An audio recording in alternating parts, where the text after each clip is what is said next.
For the last few years, education has been having the wrong conversation about AI. We've asked things like whether AI should be used by pupils. We've asked which tools teachers should try. We've asked whether it actually saves us time. We've asked whether it is actually cheating. We've asked whether it replaces teachers. Now, all valid questions, of course, but they are no longer the most important ones. The real question now is this: what kind of learning culture are we building in an age where AI is already part of the classroom, whether we plan for it or not? Because that is where we are right now. AI is not coming. AI is not waiting politely outside the school gates. AI is not a future trend to discuss at a conference and then revisit in 3 years' time. It's already in our pupils' pockets. It's already in teachers' planning. It's already in search engines, writing tools, image generators, accessibility platforms, feedback systems, and learning apps. It's already changing how young people think, research, revise, create, and communicate with each other. The danger is not that schools use AI, the danger that is schools use AI accidentally. The first wave of AI in education was understandable. It was experimental, exciting, and, to be honest, slightly chaotic. Teachers tried plenty of tools, and I certainly had to go at a lot in there. Pupils found their own shortcuts. Leaders wrote policies, and everyone watched demos where worksheets appeared in 7 seconds, and the room collectively gasped and clapped at the same time. That phase had some value. It opened the door to the next phase, but we can't simply stay there in this awe. The next stage of AI in education needs to be more mature. Less magic tricks, more learning design. Less look at what this tool can do, and more what does this do to our thinking going forward. That shift for schools needs to kind of happen now. AI can't simply be a shiny thing added to the pile. Schools are already drowning in loads of platforms, logins, dashboards, subscriptions, and initiatives. But if AI simply becomes one more digital noise machine, it will exhaust and confuse our teachers and our pupils. The schools that get this right will not only be the ones with the most AI tools, they might be the ones with the fewest using them to the highest impact. Far too often, AI is discussed as it belongs only to the tech team. It clearly does not. It's a whole school approach. AI now touches curriculum, assessment, feedback, safeguarding, inclusion, homework, academic honesty, staff workload, parental communication, and pupil independence. That makes this the whole school teaching and learning issue. When a pupil uses AI to generate ideas for a story, is that cheating or scaffolding? We need to think about this carefully. When a teacher uses AI to adapt the text for a struggling reader, is that innovation or dependence? When a pupil asks AI to explain a maths method, is that support or outsourcing? And when a school uses AI to analyze data, is that intelligent intervention or are we just over automating everything? The answer, frustratingly and beautifully, is it completely depends on the situation. It depends on the age of a child, for example. It depends on the learning objective. It depends on what we've already been taught before. It depends on whether the pupil is thinking harder or actually just thinking less. And it depends whether the teacher remains in control of the learning. That is why blanket rules for all schools are weak and inaccurate. For example, ban AI, it's too simplistic. Nope. Use AI for everything is completely reckless. Let teachers decide. It sounds empowering, but without training and shared language, it can become inconsistent and confusing for some schools. Schools actually need a better model. They need to agree understanding of when AI is not allowed, when it can support thinking, and when it can provide feedback, when it can help create, and when it can be used more independently. Not every task needs to be AI. Not every lesson even needs AI. and not every child needs the same level of AI support. The skill is knowing the difference. There is a very lazy version of AI use that should really worry us educators. It's the version where pupils type in the task, copy the answer, change a few words, submit it with confidence of someone who has absolutely no idea what they've just handed in. Essentially, that's not learning, that's academic karaoke. But there's another version where it can get better. The pupil asks the AI for three possible arguments, then critiques each and every single one of them. A pupil generates feedback on a paragraph, then decides which advice is actually useful for them. A pupil uses AI to simplify a complex text and then compares it with the original text in the first place. A pupil can ask for quiz questions, gets some wrong, revises, and then explains the concept in their own words. A pupil can create something with AI and then justify the choices behind that creation. That is different. That is not academic karaoke. That is not outsourcing their own thinking. That's extending their thinking. The difference is not the tool. The difference is the learning behavior. This is where AI literacy has to move beyond prompt writing. Prompt writing is obviously important, it really matters, but there's more to it. Pupils need to learn how to question AI, challenge it, spot nonsense, improve the outputs, recognize any bias in there, protect their own privacy, and know when their own brain needs to do the heavy lifting. In other words, AI literacy is not just digital literacy, it is critical thinking, it is metacognition, it's communication, it's ethics, it is creativity, self regulation too. The best pupils in an AI rich world will not just be the ones who can get the answers the fastest. They will be the ones who can judge whether the answer is any good. Every time a new technology arrives in education, somebody predicts the death of the teacher. And quite frankly, it just never happens. The teacher does not disappear, the role actually becomes more important. AI, for example, can generate explanations, but it simply does not know the child sitting in front of you. AI can produce feedback, but it doesn't understand the history behind the pupil's confidence levels. AI can create wonderful lesson outlines, but it can't read the room. It can suggest next steps for a challenge or a task, but it does not know when a child needs challenge themselves, humor, reassurance, or simply a quiet word at the door. Teaching has never simply been about content delivery. It is a relationship, a judgment, timing, noticing, knowing when to push and when to pause. It is seeing the misconception beneath the answer. It is knowing that a child who doesn't quite get it might have had a terrible morning. Maybe they didn't have any breakfast. Who knows? AI can support the work of a teacher, but it cannot become the teacher. But this does not mean teachers can simply ignore it. The most powerful model is not AI replacing teachers, it is teachers becoming better designers of learning because AI removes some of the friction. Imagine AI helping teachers create differentiated worksheets, hinge questions, draft model answers, alternative explanations, retrieval questions, supporting our language learners, looking at misconceptions, adapting tasks, summarizing pupil responses, and supporting feedback. This is not actually replacing our teacher expertise. It is giving expert teachers more room to actually be the expert, but only if teachers are well trained to do this.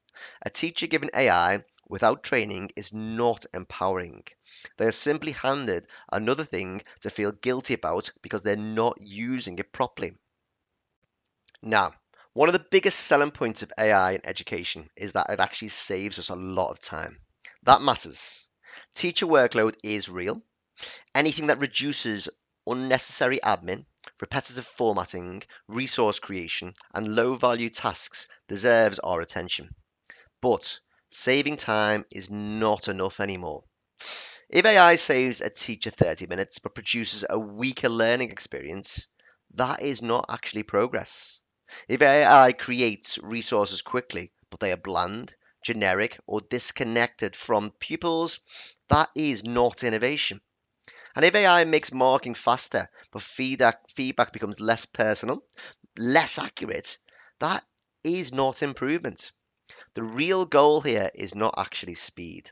The goal is better use of human expertise.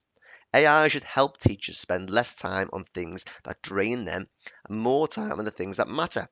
Planning strong learning sequences, responding to misconceptions, building some genuine relationships, giving that meaningful feedback, developing curriculum thinking, and supporting pupils who need them the most. The question here should not simply be, did AI make this faster? The question now should be, did AI make this better? And did the teacher remain in control? AI has exposed something uncomfortable about our assessment in schools. If a task can be completed well by a pupil copying from AI with very little understanding, then perhaps the task was never assessing what we thought it was assessing. That does not mean written work is dead. Far from it. But what it does mean is we need to think harder about the process the students are doing. What did the pupil know before using AI? Let's have a look at what prompts they used. Are we using a technology where we can see their prompts? What did they reject? What did they improve upon from the AI? Can they explain their choices in a rational way? Can they apply the idea without the AI? Can they talk through their thinking with a partner? Can they transfer the skill to a brand new context? In an AI rich world, final products are simply not enough. We need to assess the journey, not just the polished destination. This may bring schools back to some of the oldest and best forms of assessment: discussion, questioning, live modeling, drafting, conferencing, oral explanation, low stakes retrieval, practical application, and some teacher observation. The irony is that AI might force us to make assessment more human. Many schools out there now have their very own fully fledged AI policy. And don't get me wrong, that is a good start. But a policy sitting in a shared drive is not a strategy. A poster on a wall is not implementation. A staff meeting demo is not a culture change. The real test is whether the pupils and teachers can answer these questions clearly. When can I use AI? When should I not use AI? How much help is too much help? Do I need to declare what I've been doing? What information should I never put into an AI tool? How do I know if the answer is actually reliable? And what does good AI supported learning look like in this subject? If those answers are not clear, the policy has simply not landed in that school. Schools need shared language. They need examples. They need age appropriate guidance. They need subject specific conversations. And they need parents also to understand the approach. So the pupils practicing and using AI responsibly must not just be warned about it, but they must have a good understanding. The most important thing is consistency throughout the whole school. Without consistency, one teacher might actually ban AI, another might encourage it, others might simply just ignore it, and pupils learn to navigate the gaps in between. That is not strategy, that's actually survival. There is a temptation for some educators to treat AI as a secondary school or even a university issue. Now, that would be a massive mistake. Primary pupils may not all be using AI independently yet, but they are growing up in an AI shaped world. By the time they reach secondary school, AI will be even more embedded in search engines, games, devices, learning platforms, and their everyday life. So, primary education is a crucial area and has a crucial role to play. Not simply by giving children unrestricted access to powerful tools, and not by rushing them into adult platforms. Also, not by pretending every 8-year-old needs to become a prompt engineer. The role primary schools and their educators have is to build the foundations. Children need to learn that technology can be helpful but not always correct. They need to know that some information is actually private and is meant to stay private. They need to understand that images, videos, and voices can be generated or manipulated. They need to practice asking those good questions like they do in lessons, but also to AI machines. They need to learn and explain their thinking. They need to understand that their effort really matters. And they need to know that using a tool is not the same as understanding an idea in the first place. In primary, AI education is not just about AI.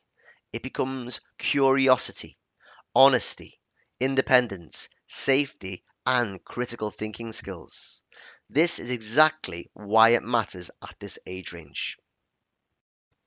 The schools that are leading in the AI space will not simply be the ones chasing every brand new platform out there.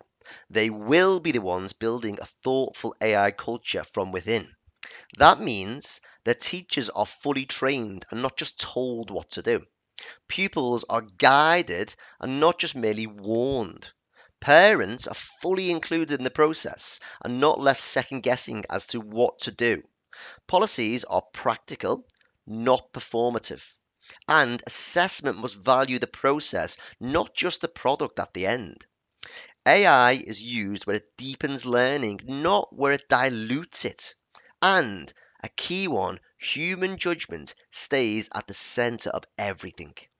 This is where education needs to go next. The conversation has to be mature. We need to stop being impressed that AI can make a worksheet. We need to stop panicking every time a pupil uses it. And we need to stop pretending it is either the end of education or the answer to every problem we've ever had in education. It is neither. AI is a powerful layer of modern learning infrastructure. And like all infrastructure, it needs planning, maintenance, rules, training, and responsible use. A school without an AI strategy will still have AI use. It will just be unmanaged, uneven, and sometimes invisible. For me personally, the real opportunity is not that AI can make education more automated. It is that AI can force education to become more intentional. It can make us ask better questions about what learning really is. It can push us to design tasks that require genuine thought. It can help teachers focus their energy where it matters most. It can support pupils who need different routes into their learning journeys. And it can challenge us to teach critical thinking in a world full of instant answers, but only if we lead it properly. AI will not automatically improve education. It will amplify the culture it enters. In a weak learning culture, it will create shortcuts, confusion, and dependency. However, in a strong learning culture, and I can vouch for this, it can support feedback, creativity, access, independence, and deeper thinking from everyone in that school. That is why the future of AI in education is not really about technology. It is about leadership, pedagogy, trust, and knowing what we value enough to protect inside our schools. Schools that understand this will simply not use AI, they will shape it. And that is the difference between keeping up and leading in the AI ecosphere.